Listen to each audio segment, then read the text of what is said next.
ये कहानी है एक बाप बेटे की जो स्कूटर पर कहीं पर जा रहे होते हैं। तभी जो बाप होता है उसकी नजर पड़ती है रोड के साइड में कुछ लड़कों के ऊपर जो कि कीचड़ में कुछ ढूंढ रहे होते हैं। तो अपना स्कूटर वहां पर रोकते हैं और जाकर के उनसे पूछते हैं कि बेटे क्या ढूंढ रहे हो यहाँ पर। तो उनमें से एक बोलता है कि आपको दिख नहीं रहा है कि ये सामने सोने का फल है, हम उसको पाने की कोशिश कर रहे हैं। उसकी ये बात सुनते ही पिता का ध्यान जाता है उस सोने की फल की तरफ जो चमक रहा होता है।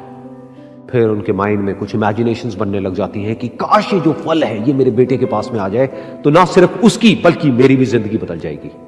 तो बिना सोचे समझे अपने बेटे को धक्का मार देते हैं उस कीचड़ में और बोलते हैं कि तुझे किसी भी कीमत पर वो फल लेकर के आना है। लेकिन बेटे को वो फल नहीं चाहिए होता है, उसके अपने कुछ और ही सपने होते हैं। वो बहुत कोशिश करता है अपने पिता को ये समझाने की कि मेरी खुशी इस फल में नहीं है, मेरी खुशी कहीं और है, मेरे सपने कुछ और है।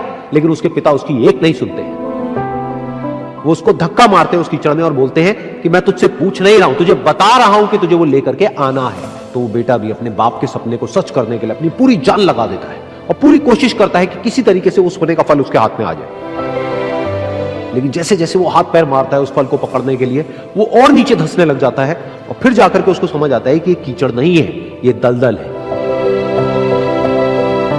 वो चीखता है, चिल्लाता है, अपने पिता को आवाज लगाता है, लेकिन उसके पिता उसकी एक नहीं सुनते। बोलते हैं कि बहाने मत बना, और भी लोग हैं वहां पर जो कर रहे हैं, तो जब वो कर सकते हैं तो तू क्यों नहीं कर सकता। तो एक बार वो फिर से कोशिश करता है और अपनी पूरी जान लगा देता है, लेकिन उसके बाद भी उसके हाथ में कुछ नहीं आता है और वो धीरे धीरे नीचे धंसता चला जाता है और मर जाता है। तब एहसास होता है कि उससे कितनी बड़ी गलती हो गई।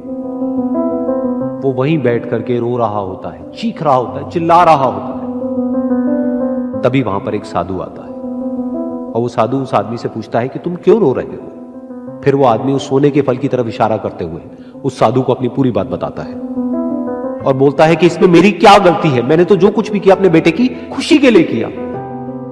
तो वो साधु उस फल को ध्यान से देखता है और उस आदमी को कहता है, जिस सोने के फल की वजह से तुमने अपने बेटे को गवा दिया, कम से कम एक बार ध्यान से उसकी तरफ देखा तो होता कि वहां पर कोई फल है भी या नहीं।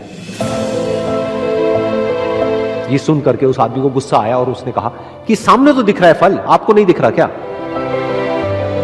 तब वो साधु उस कीचड़ के ऊपर एक पेड़ होता है जिसकी तरफ इशारा करते हैं और बोलते हैं कि वो जिसे तुम देख रहे हो वो उस फल की परछाई है, असली फल वहां पर उस पेड़ के ऊपर है।